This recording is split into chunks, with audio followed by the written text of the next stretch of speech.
Le goût d'entreprendre. Une émission proposée par Doris Pradal. Bonjour à tous et bienvenue dans Le goût d'entreprendre. Toulouse a été une des premières villes de France en 2014 à décrocher le label French Tech. Promouvoir les entreprises innovantes, accélérer leur développement, faire rayonner la ville au niveau national et au-delà, c'est le défi qui attend le nouveau directeur délégué de la French Tech Toulouse, Alexis Janicot, et notre invité. Bonjour Alexis Janicot. Bonjour Doris. Et merci de nous rejoindre pour Le goût d'entreprendre. Nous sommes ravis de vous recevoir. Avec Alors, plaisir. vous avez le goût du challenge, Alexis ? Tout à fait. c'est un sacré challenge de prendre la direction de la French Tech à Toulouse. Ouais. C'est une ville aux atouts considérables, il y a énormément de choses à faire. Donc oui, impatient, même les actions ont déjà commencé, mais impatient d'en mettre en place voilà, tout ce qui est... De nouvelles actions. De nouvelles actions. Nouveau challenge parce qu'en fait, c'est une nouvelle équipe qui est arrivée aux commandes de la French Tech ces dernières semaines. Tout à fait. En fait, en 2019 a été une année vraiment de changement pour la French Tech, puisque initialement, la French Tech était portée par les collectivités, en particulier par Toulouse Métropole. Et l'année dernière, un peu sous l'impulsion de l'État et avec le consentement bien sûr de Toulouse Métropole, c'est une nouvelle association qui s'est créée, une association qui est portée par 9 entrepreneurs. Et cette association est présidée par Sandrine Julien-Rouquier, Ouais. qui est une présidente donc ça c'est déjà intéressant en soi, et qui est présidente de Ludi Label, qui est une entreprise toulousaine. Ouais, que nous avions reçu d'ailleurs dans Le goût d'entreprendre, qui fabrique des étiquettes, mais pas que ça. Qui fabrique des étiquettes et tout un tas de stickers Ouais, d'impressions personnalisées pour permettre par exemple à des enfants de personnaliser leurs affaires Voilà, quand ils vont tout à l'école. Ça fait une entreprise qui fonctionne bien sur Toulouse. Donc c'est elle aujourd'hui la présidente et vous êtes le directeur délégué. Alors pour qu'on comprenne bien, la French Tech, parce qu'on en entend beaucoup parler, c'est quoi ? C'est une association ? Alors, la French Tech au niveau national, c'est un service de l'État. Ouais. Donc ça dépend vraiment du ministère de l'économie. C'est un service public qui a été créé initialement par Axel Lemaire et qui a pour objectif vraiment de coordonner toutes les actions de l'État en faveur des startups et des entreprises innovantes. Et en local, c'est constitué, donc les French Tech, les différentes capitales French Tech sont constituées en associations. D'accord.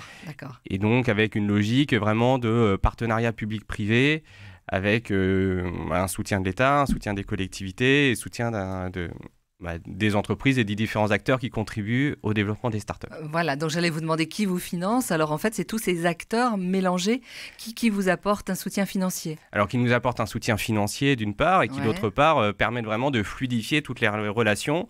L'idée étant pour nous de pouvoir fédérer un ensemble d'écosystèmes, tout l'écosystème, de manière à ce que lorsqu'une startup a un problème, un besoin ou souhaite débloquer une situation, on puisse très vite connecter avec les bonnes personnes aux bons endroits.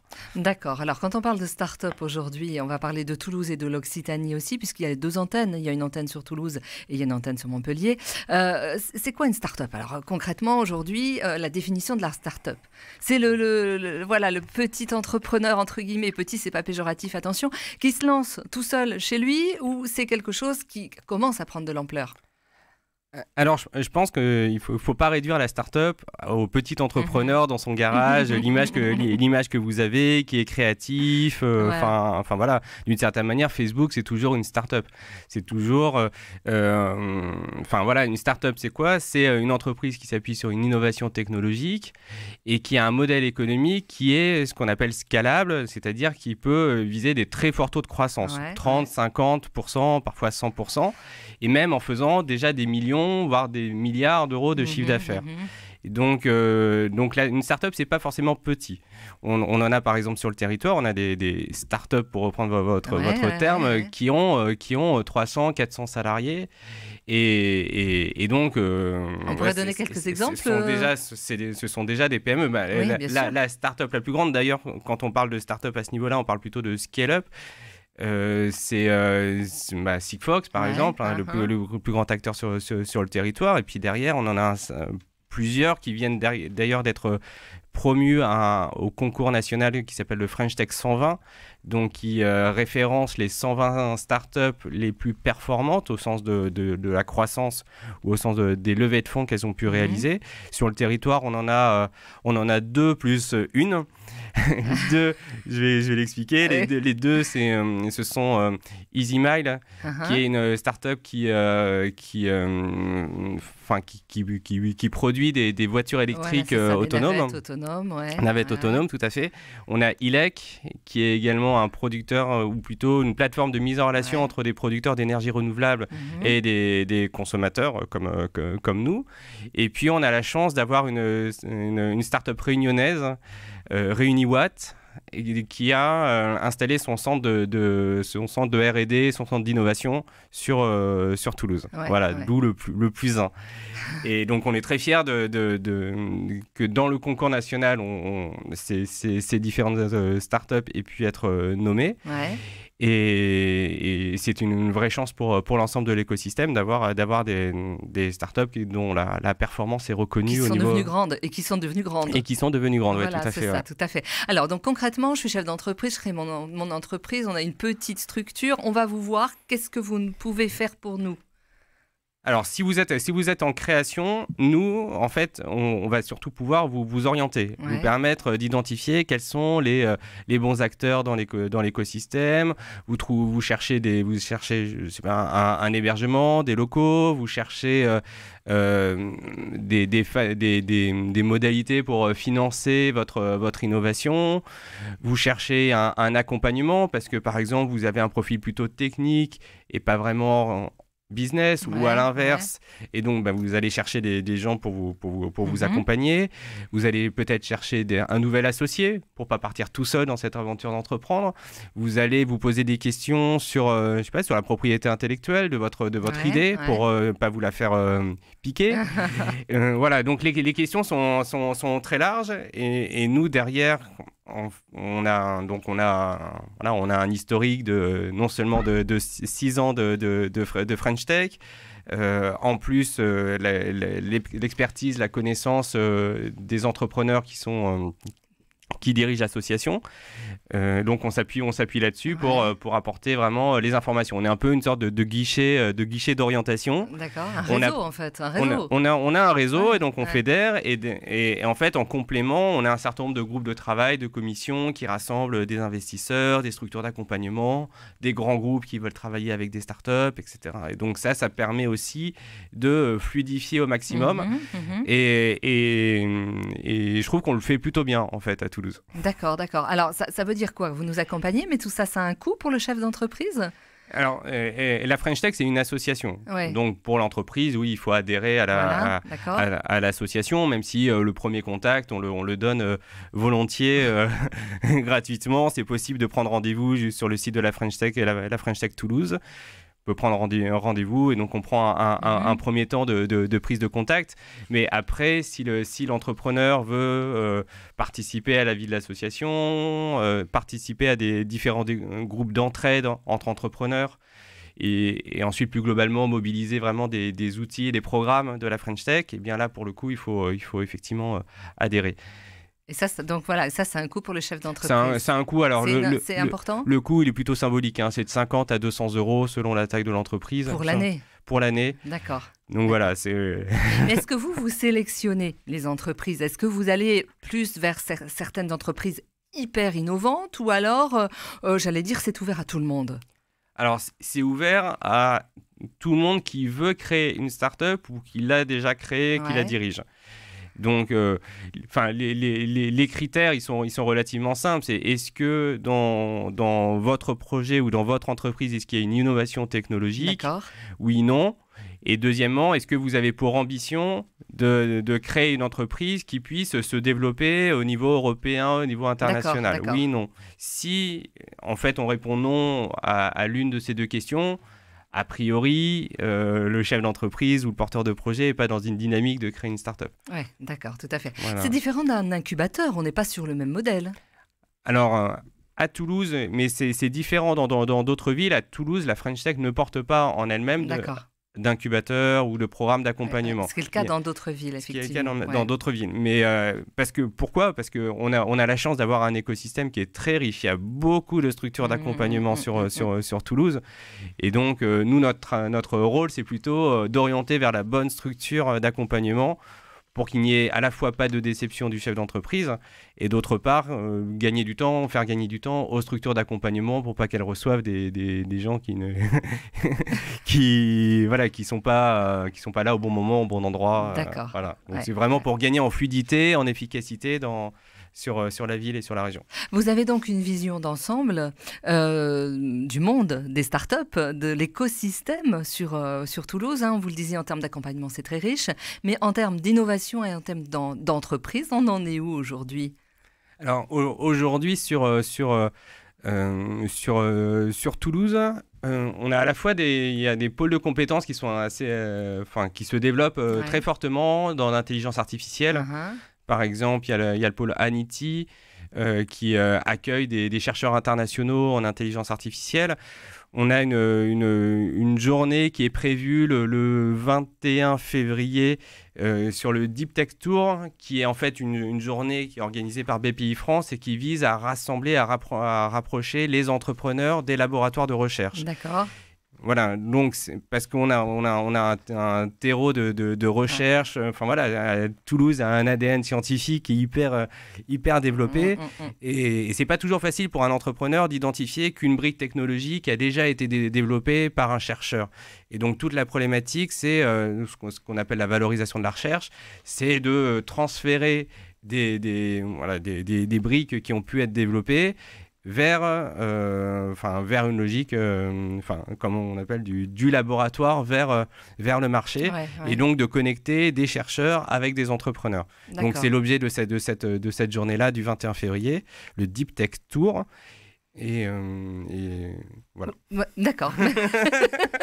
On va en reparler dans un instant parce que c'est vrai aussi qu'il est important à votre idée, selon votre idée, à votre image, de vouloir sortir aussi du tout aéronautique sur Toulouse. Hein, on en reparle dans un petit instant. À tout de suite.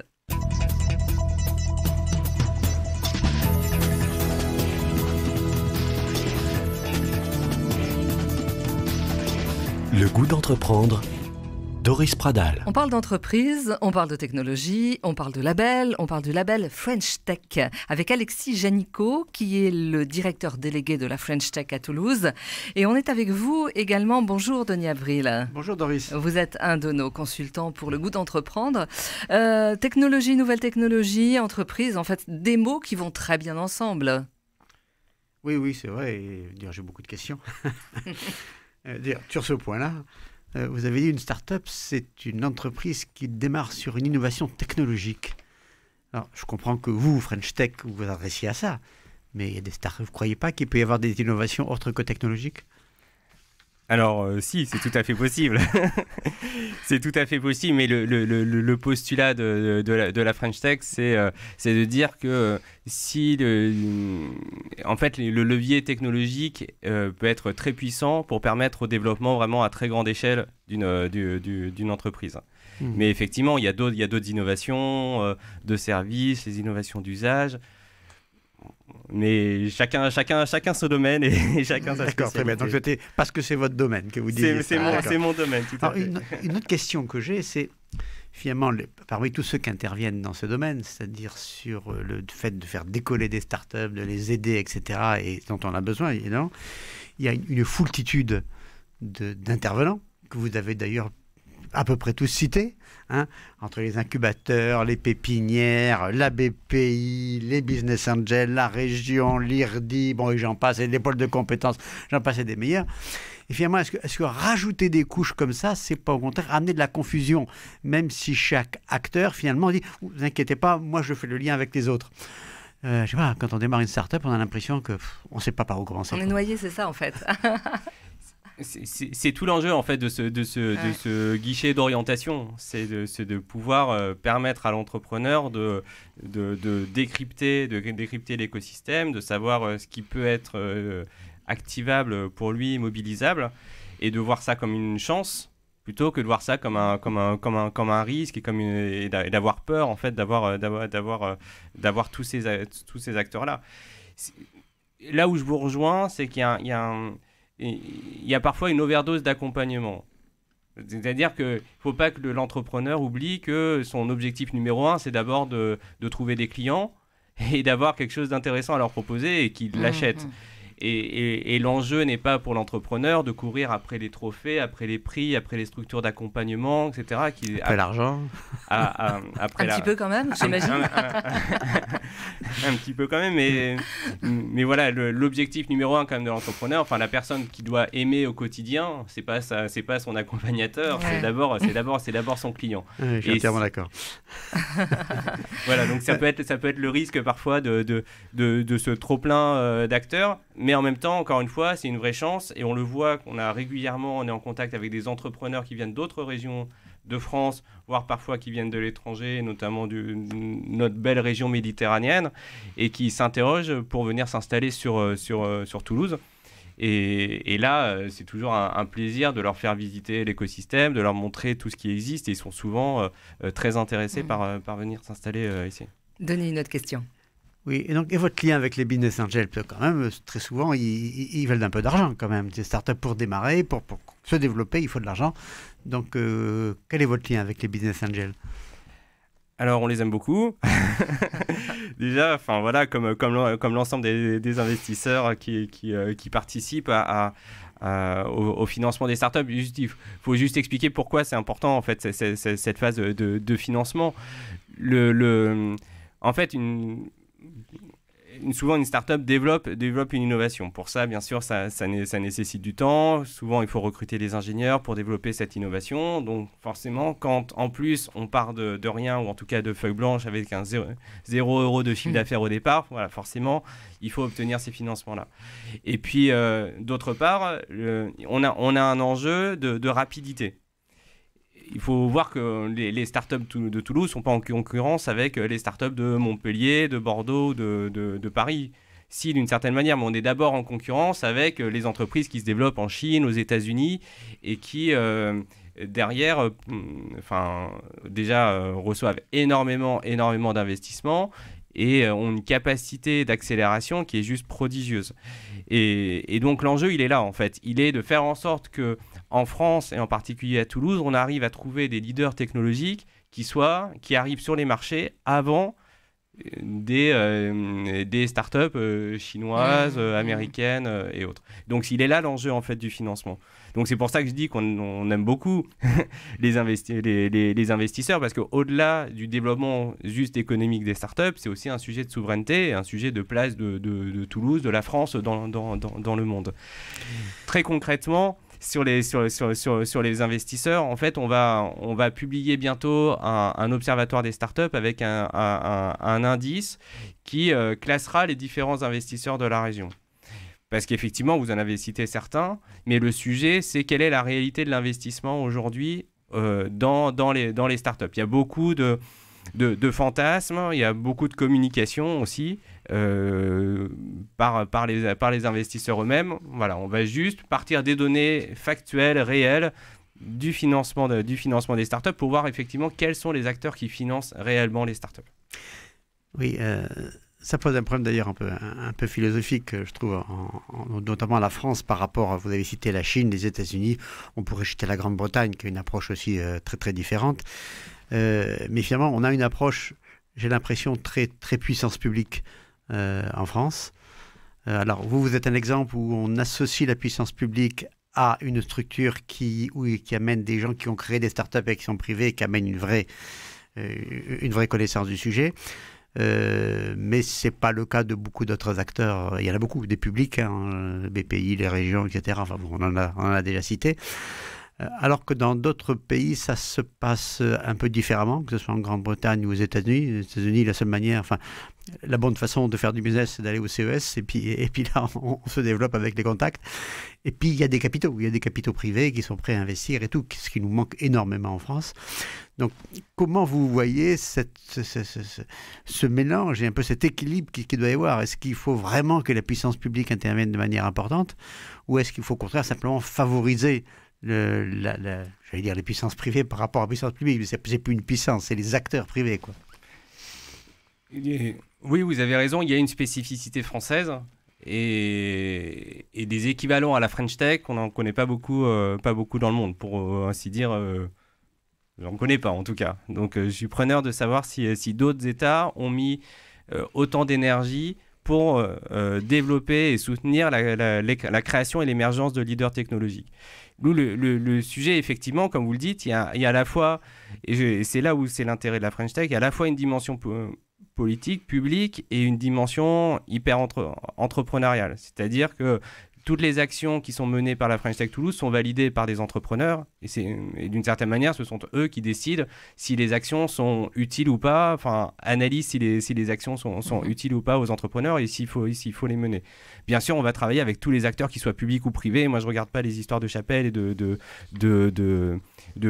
couleurs publiques-privées. Mais là où, en fait, vous avez... je pense qu'il faut vraiment insister sur le fait qu'aujourd'hui, on est dans un monde numérique. Et dès qu'on utilise un téléphone, dès qu'on utilise un ordinateur, en fait, on crée de la donnée. Et cette donnée-là, aujourd'hui, il faut se poser la question d'où elle va et à qui elle appartient. Et c'est un vrai sujet. C'est un vrai sujet à la fois de souveraineté au niveau des États et c'est un sujet de protection individuelle, protection personnelle. Quand je fais une recherche sur Google, aujourd'hui, j'enrichis des acteurs, des acteurs américains. Et par contre, si je vais sur Quant, par exemple, qui est un moteur de recherche français, eh bien, d'une part, ma protection personnelle, elle est respectée, et d'autre part, on contribue à développer un acteur économique français. Alexis, vous parlez également de Tech for Good. On en parlait dans la première partie de cette émission. Alors, ça veut dire quoi, Tech for Good? C'est-à-dire remettre, entre guillemets, l'humain au cœur des startups. A-t-il vraiment disparu ou... Alors, l'humain a toujours été au cœur des startups. Il ne faut pas... On se rassure. faut pas trop caricaturer le monde des startups. Ce qui est... non, la Tech for Good, pour répondre à votre question, ce sont des acteurs qui portent des innovations technologiques qui visent à répondre à des enjeux de société, que ce soit des besoins sociaux ou des problèmes environnementaux. Donc, sont des startups qui, de manière très précise, ont une solution qui répond à un des objectifs de développement durable qui a été défini par les Nations Unies. Donc ça relève à la fois de l'accès à l'électricité pour tous, à l'éducation pour tous, à des systèmes de citoyenneté, des systèmes démocratiques transparents, qui portent sur l'autonomie des personnes, le respect de la dignité, notamment des plus fragiles. Donc, on peut parler par exemple de la Silver Economy. Donc la Silver Economy, par exemple, on a, enfin même sur Toulouse, on a des grands acteurs dans ce domaine. On a Télégraphique, par exemple, qui est une solution pour permettre aux personnes âgées de rester chez elles et de pouvoir alerter des services, par exemple de pompiers en cas de problème à domicile. On a des solutions pour les personnes malvoyantes, etc. Enfin, on a donc ça, c'est Tech for Good, en fait. Donc ça, c'est Tech for Good. On a un nombre important, en fait, de startups dans ce domaine-là, et je pense que c'est une des caractéristiques de Toulouse, de pouvoir développer ces différents champs d'activité. Denis, une toute dernière question. Oui, une question qui va être personnelle, d'ailleurs. Finalement, qu'est-ce que vous avez fait avant, et qu'est-ce qui vous a amené à faire ça? Alors, moi, j'ai eu un parcours en plusieurs temps. J'ai été entrepreneur, j'ai travaillé à la fois dans le secteur public, dans le secteur privé. J'ai développé un accélérateur de start-up. Donc, j'ai pu voir un peu le champ de l'entrepreneuriat et de l'innovation avec différents points de vue, on va dire. Et donc, moi, ce qui m'a mené ici, c'est déjà honnêtement la qualité des relations avec les entrepreneurs qui aujourd'hui portent la French Tech à Toulouse. Je trouve que c'est vraiment une équipe incroyable. Et au jour le jour, là, depuis quelques semaines où j'ai commencé ce poste, je rencontre d'autres entrepreneurs. Il y a une énergie positive, une volonté d'entraide qui est très forte. On est vraiment dans des logiques de coopération. Et moi, c'est ce qui m'attire, c'est de travailler à la fois avec des entrepreneurs, parce que je pense que les solutions, il y a suffisamment de problèmes dans le monde pour qu'on essaye de s'y atteler pour trouver des solutions. Et je pense que l'entrepreneuriat et le levier technologique et la technologie sont des leviers importants pour développer ça. Et d'autre part, il y a cet environnement-là qui est magnifique à Toulouse. Merci à tous les deux. Merci Alexis Génicaud. Alors si on veut vous joindre, c'est facile sur votre site internet. lafrenchtech-toulouse.com. Vous avez toutes les informations et si vous ne les avez pas, vous prenez rendez-vous. C'est possible en 2 clics. Merci à vous. Merci Denis Avril. Continuez à nous écrire. Envoyez-nous vos questions entreprendre@radioprésence.com.